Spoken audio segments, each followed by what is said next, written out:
भागदौड़ में काफ़ी परेशान हो गया था, किंतु वह भी हार मानने वाला नहीं था, बल्कि उसने सोच लिया था कि देखता हूँ बेताल कब तक बाज नहीं आता है। उसने योगी को वचन दिया था और वह अपना वचन उसे हर कीमत पर निभाना था। दुनिया जानती थी कि राजा विक्रम बहुत पक्का है। जब राजा विक्रम कुछ रास्ता पार कर गया तो बेताल बोला, हे राजन विक्रम, आदमी में ऐसी क्या चीज़ है जो उसे दूसरे प्राणियों से अलग बनाती है और वह वीरों में सर्वश्रेष्ठ माना जाता है। बेताल के इस प्रश्न का राजा विक्रम ने कोई जवाब नहीं दिया। वह चुपचाप बेताल को कसकर कंधे पर रखकर चलता ही गया। उसने सवाल का जवाब न पाकर बेताल बोला, सुनो राजा विक्रम, एक कहानी सुनाता हूँ। मगध देश में सूरसेन नाम का एक राजा था। वह अत्यंत प्रतापी, मेधावी और तेजस्वी था। उसका यश दूर दूर तक फैला हुआ था। लोग दूर दूर से उसके दर्शनों के लिए आते थे। उसका सामीप्य पाकर ही लोग धन्य हो जाते थे। उनका महल अत्यंत वैभवशाली था। लोगों का कथन था कि उसके महल की शोभा के आगे राजा इंद्र का दरबार भी काफी फीका है। एक बार राजा सूरसेन शिकार खेलने गया। खेलते खेलते वह दूर निकल गया। राजा सूरसेन का घोड़ा हवा से बातें करने वाला था। अतः जब राजा सूरसेन एक हिरण का पीछा कर रहा था तो उस समय कोई उसका साथ न दे सका। उसके सैनिक पीछे रह गए।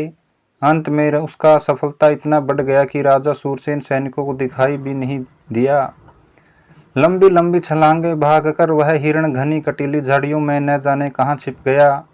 कुछ पता न चला। राजा ने घोड़ा रोक लिया।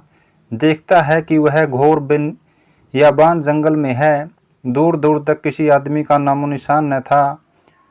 उसे यह एहसास भी हुआ कि वह अपने आदमियों से वह काफी दूर निकल गया है। उसका मन विचलित हो गया। महाप्रतापी सूरसेन कुछ पल रुककर विचार करता है कि उसे किस दिशा में बढ़ना चाहिए। कुछ पलों के बाद वह अनुमान से ही एक ओर चल पड़ा। चलते चलते दिन ढलने को आ गया, पर वह बियाबान जंगल खत्म न हुआ। कहीं भी आदमी क्या आदमजात का कोई निशान न दिख पड़ा। अंधेरा बढ़ चला था। राजा सूरसेन भूख प्यास से व्याकुल भी होने लगा। बहुत परेशान हो गया था। दिन ढलते ही जंगली जानवरों की सरगमियां बढ़ गई थी। शेर दहाड़ रहे थे, चीते घूम रहे थे, हाथी चिंगाड़ रहे थे, बंदर भालू उछल कूद कर रहे थे। राजा सूरसेन को इस प्रकार सबसे खतरा न था। उसे अपने बाहुबल पर पूरा विश्वास था, किंतु भूख प्यास से वह कैसे निपटे यही बात उसकी समझ में नहीं आ रही थी। दूर दूर तक पानी का पता न था। खाने योग्य जंगली कंदमूल भी न दिख रहे थे। रात का अंधेरा गहराने लगा था। राजा सूरसेन जब थक गया तो उसने अपने घोड़े को पेड़ से बांधा। उसकी जीन का बिस्तर बना सावधानी के साथ अपनी तलवार पास में रखकर लेट गया। महलों में गद्देदार बिस्तर पर सोने वाला राजा साधारण जमीन पर घोड़े की जीन का बिस्तर बनाकर लेटा था।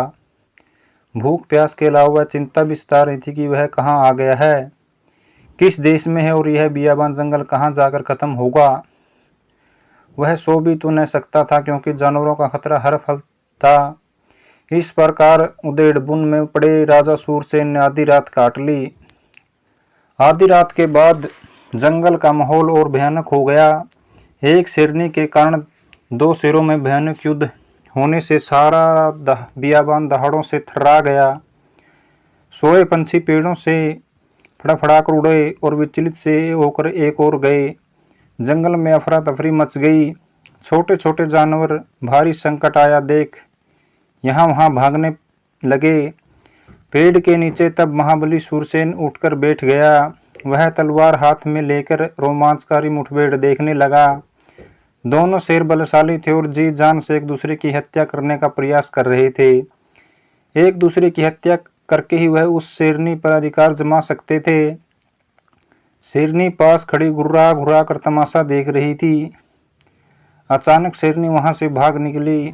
तब दोनों शेर लड़ना छोड़कर उसके पीछे दौड़ गए। वे तीनों जंगल में गायब हो गए। चारों ओर शांति छा गई। अब तो राजा सूरसेन से भूख प्यास बिल्कुल भी बर्दाश्त नहीं हो रही थी, लेकिन वह कर भी क्या सकता था। आधी रात से ज्यादा का समय बीत गया था। राजा सूरसेन बहुत बेचैन होकर सूर्य के उदय होने की प्रतीक्षा कर रहा था। वह भूख प्यास से बेहाल था। इतना प्रतापी और यशस्वी राजा भी उस रात जंगल में भूखा था। एक तरफ सूरसेन चौंक पड़ा। उसे अपने आसपास ही आहट सी महसूस हुई थी। उसने फौरन म्यान से तलवार निकाल ली। तभी एक मनुष्य की कांपती हुई थरथराती आवाज उसके कानों में पड़ी, कौन हो तुम भाई? इस बियाबान जंगल में रात के सन्नाटे में मनुष्य का स्वर सुनकर राजा अत्यंत प्रसन्न हो गया। उसने बहुत निम्रता और मिठास से पूछा, पहले तुम बताओ, कौन हो तुम? मैं एक राहगीर हूँ, पर तुम तो कोई राजपुरुष मालूम पड़ते हो, यहाँ कैसे आ गए? इसके स्वर में घबराहट और दीनता थी। तुमने कैसे जाना मैं राजपुरुष हूँ? तुम्हारी पोशाक और गले में पड़े हीरे मोतियों की माला बता रही है कि तुम राजपुरुष हो। तुमने ठीक पहचाना, मैं मगध नरेश सूरसेन हूँ। फिर उसने पूरी घटना कह सुनाई कि वह किस प्रकार इस बियाबान जंगल में आ फंसा है। वह आदमी राजा सूरसेन के पास गया और बोला, हे राजा, तुम चिंता मत करो, रास्ता मैं जानता हूँ, आपको पहुँचा दूंगा। जो रूखा सूखा मेरे पास आप ग्रहण करें। कहकर अपने पोटली से सूखी रोटियां खोलकर राजा के सामने रख दी। रोटियों पर ही सब्जी रखी थी। वह सूखी रोटियां बीच में राजा सूरसेन को अमृत के समान लगी। रोटियां खाकर पानी पीकर राजा सूरसेन को आराम मिला। वह नवयुवक बोला, हे राजन, आप विश्राम करें, मैं पहरा दूंगा। तब राजा सूरसेन निश्चित हो गया। उस युवक ने बतलाया कि उसका नाम गुणाधिपति है। माँ बाप नहीं रहे, बड़े भाई ने लालन पालन किया है, भाभी ने आवारा कहकर घर से निकाल दिया है। वह अब नौकरी की तलाश में जा रहा है।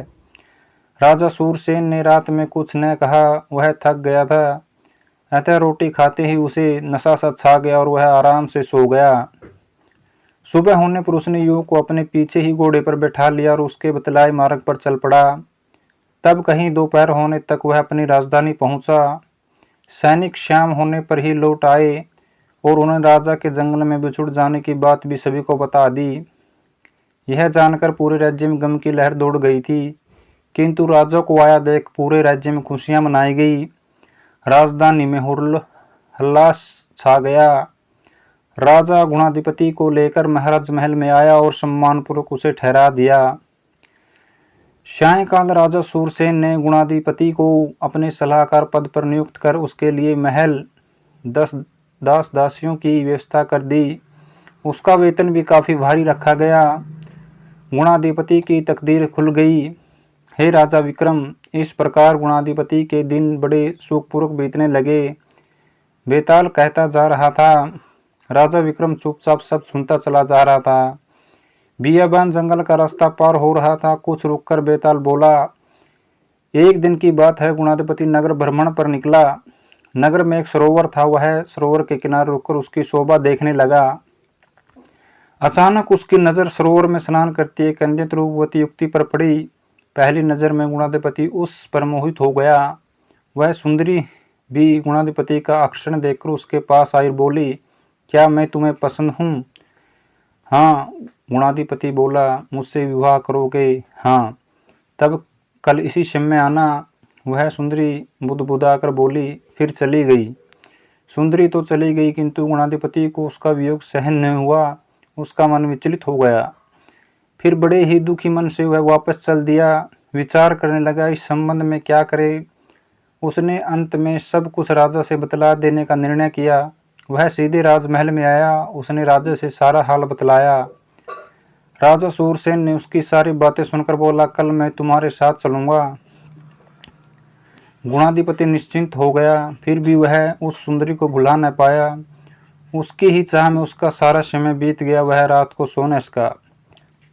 अगले दिन गुणाधिपति राजा सूरसेन के साथ उसी सरोवर तट पर गया। सुंदरी उसी प्रकार स्नान कर रही थी।